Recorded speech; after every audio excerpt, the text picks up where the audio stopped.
Olá, meus amigos, sejam todos muito bem-vindos ao canal Politizando. Eu sou o William Jacob e vou trazer nesse vídeo mais um chilique do Eduardo Bolsonaro após o presidente da Câmara, Hugo Motta, não pautar a anistia aos condenados do 8 de janeiro. E ele chegou a comparar o Hugo Motta a um esquerdista do PSOL. Meu Deus do céu.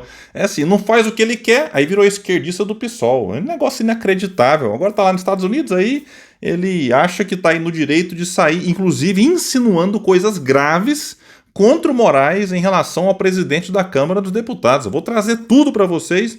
E vou trazer também aqui que o blogueiro Alan dos Santos, esse sim, foragido da justiça, ganhou mais uma multinha para pagar aí. Será que vai pagar? Eu vou trazer por que ele foi multado e quanto foi a multa. O valor é meio que irrisório, mas mostra que a justiça está atenta ao que esse foragido criminoso está fazendo lá nos Estados Unidos.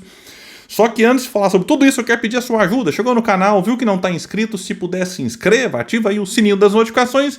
Gostou do vídeo? Dá aquela força, manda um joinha. Não gostou? O joinha para baixo, comenta, compartilha e espalha. Vamos trazer mais pessoas para cá, porque aqui nós lutamos por um Brasil melhor. O Eduardo Bolsonaro, esse cidadão que disse que para fechar o STF bastaria um soldado e um cabo. De repente, foi para os Estados Unidos, resolveu ficar lá. Agora é um deputado federal licenciado. É esse homem corajoso, disse que vai ficar nos Estados Unidos para lutar a favor da liberdade no Brasil. Tudo conversa fiada, é só encenação nesse teatro de que está sendo perseguido e tudo mais. E aí, ele, parecendo uma criancinha mimada que dá birra quando não consegue o que quer, resolveu atacar o deputado federal Hugo Motta, que é o presidente da Câmara dos Deputados. Ele é do Republicanos. Por quê? Porque Hugo Motta não pautou a votação do projeto de lei de anistia aos crimes do 8 de janeiro. Aqui então vai dizer a matéria que o Eduardo disse o que então sobre Hugo Motta? Abre aspas. Ele, Hugo Motta, tem falado basicamente igual a um esquerdista do PSOL. Isso aqui, para a galera da direita, é um xingamento, digamos, né? Falando que é contra a anistia, democracia e aquelas coisas todas que estamos acostumados a ouvir da boca de Lula e de outros puxadinhos do PT. Essa fala dele foi numa entrevista para a rádio bolsonarista Auriverde Brasil. O deputado licenciado afirmou que Motta mudou drasticamente de opinião sobre a anistia por estar ameaçado por Moraes. O filho do ex-presidente, Jair Bolsonaro, atribuiu a suposta alteração de posicionamento a um jantar dado pelo ministro do STF em 18 de março, do qual o presidente da Câmara participou, junto ao presidente do Senado, Davi Alcolumbre, e ao vice-presidente Geraldo Alckmin. Eduardo, é claro, não apresentou provas de que Moraes estaria ameaçando Hugo Motta ao não pautar a anistia, a não pautar, melhor dizendo. Em entrevista a uma rádio João Pessoa em fevereiro, o presidente da Câmara afirmou que o 8 de janeiro não foi golpe e criticou o que avaliou como exagero em punições. Ao jornal O Globo, Motta afirmou posteriormente, no entanto, que a postura de anistia era de difícil consenso e criaria tensão com o STF e o Executivo. Aí o Eduardo partiu para cima e disse: Hugo Motta, em bom português, está sendo ameaçado. Antes do jantar dele com Moraes, a opinião dele era bem clara a favor da anistia. E ele segue a linha do Arthur Lira, de jogar para o plenário os temas polêmicos e deixa o plenário decidir. O que Hugo Motta faria era simplesmente respeitar o compromisso que ele fez durante a campanha e respeitar a vontade popular através dos seus representantes eleitos. Só que, depois do jantar com Moraes, ele mudou drasticamente. Bom, o Eduardo tá aí, fora do país, se aproveitando para falar tudo o que quer. Deputado agora licenciado, faz esses ataques e essas insinuações sem nenhuma prova, que agora sabe que mais do que nunca tá lá, ele não pode ser alcançado, né? Então vai fazer o quê? A justiça vai ter que ficar atenta a tudo isso que o Eduardo tem feito, e se algum dia a justiça punir, o Eduardo vai alegar perseguição. Esse é o modus operandi do bolsonarismo. Ataca as pessoas, ataca as instituições, as autoridades, mente, insinua, e quando a justiça lhes alcança, ou tenta lhes alcançar, aí eles alegam: estamos sendo perseguidos, a direita está sob perseguição, né, da justiça, e não sei mais o que. Tudo conversa fiada. Aqui não tem luta pela liberdade, é só pelo poder. Só pelo poder. Agora, lamento que o Brasil está cheio de problema. Não é que está agora. O Brasil está cheio de problema há muitos anos. E era necessário ter uma união do país em torno de pautas que interessam ao povo. A gente tá vendo aí o Trump com o tarifaço, aí a tarifa pro Brasil agora foi de 10%, aí vem bolsonarista encher o saco. Aí foi graças à amizade do Eduardo Bolsonaro e do Jair com o Trump. Que conversa é essa? Já expliquei isso aqui num vídeo. A tarifa foi a mesma para a Argentina. Aí, é por causa da amizade do Milei com o Trump. Bom, aí se os Estados Unidos quisesse ajudar a Argentina com a tarifa menor por causa do Milei, o Brasil, quem é presidente é o Lula.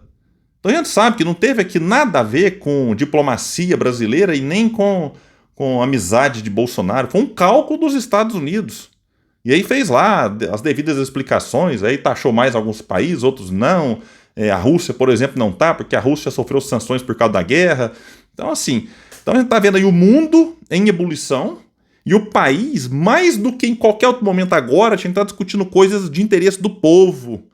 Aí fica, infelizmente, a oposição, que a oposição ela deveria cumprir no Brasil um papel importante. Mas não, fica agora só essa conversa de anistia.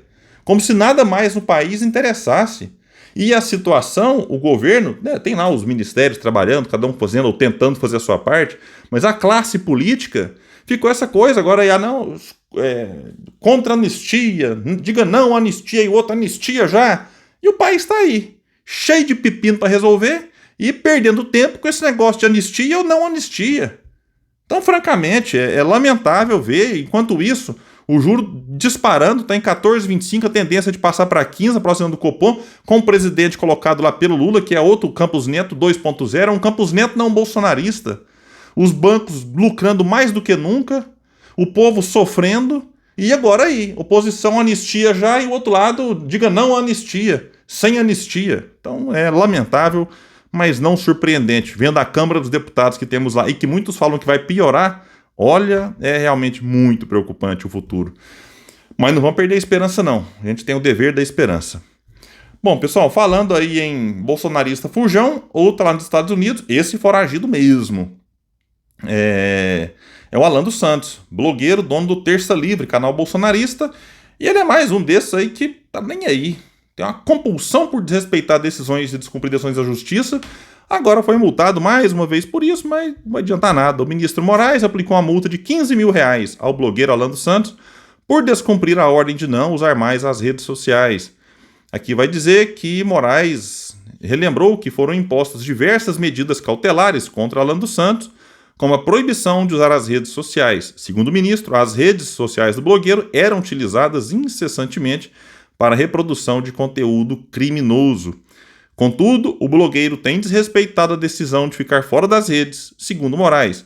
O investigado desrespeitou flagrantemente a medida referida, criando novas publicações com conteúdo ilícito na rede social X. Lembrando que o Alan mora desde 2020 nos Estados Unidos, ele é investigado também em outro inquérito da Polícia Federal, que apura a atuação de uma campanha para atacar e expor dados de investigadores que atuaram nos casos envolvendo o ex-presidente Bolsonaro e seus aliados. Foi no âmbito dessa investigação, revelada pelo UOL, que Moraes determinou no ano passado novamente a prisão de Alan dos Santos. Então, se esse cidadãozinho, que eles falam que é cidadão de bem, colocava os pezinhos no Brasil, ele vai preso na hora. E é por isso que ele não coloca, não sai dos Estados Unidos. Já tem mandado aí de extradição dele para o Brasil, mas os Estados Unidos não manda. Há 2 semanas, Moraes determinou que as empresas Meta e X informassem à Polícia Federal os dados de contas de perfis utilizadas pelo blogueiro Alan dos Santos. Investigadores queriam acesso aos dados de quem criou uma conta secundária usando o nome de Alan dos Santos no Instagram e também de todas as postagens dessa conta e de outra no X, realizadas entre junho de 2024 e fevereiro deste ano. Ambas as contas estão fora do ar. O blogueiro está proibido por Moraes de criar novos usuários nas redes, mas vem tentando driblar a decisão. Alan dos Santos também é alvo de 2 ordens de prisão expedidas por Moraes, mas, como eu disse, está foragido aí nos Estados Unidos. O país não tem perspectiva de extraditá-lo, já que as condutas apontadas pelo STF nas ordens de prisão não seriam consideradas crimes pelas leis norte-americanas. Bom, é bom saber que a justiça está de olho, mas já sabemos que na prática essa multa não significa nada. Eu não devo mais pisar no Brasil, porque carrega nas costas aí já várias multas, além dessa questão do pedido de prisão. Ele vai ficar por lá, deve rasgar essa multa, jogar fora, a não ser que a justiça consiga ter um acesso a alguma conta dele e fazer o bloqueio. Mas é isso. A gente fica por aqui e quem puder, espalhe o vídeo, bora trazer mais pessoas para cá, porque aqui nós lutamos por um Brasil melhor. Valeu, gente, até mais aí, bom final de semana a todo mundo.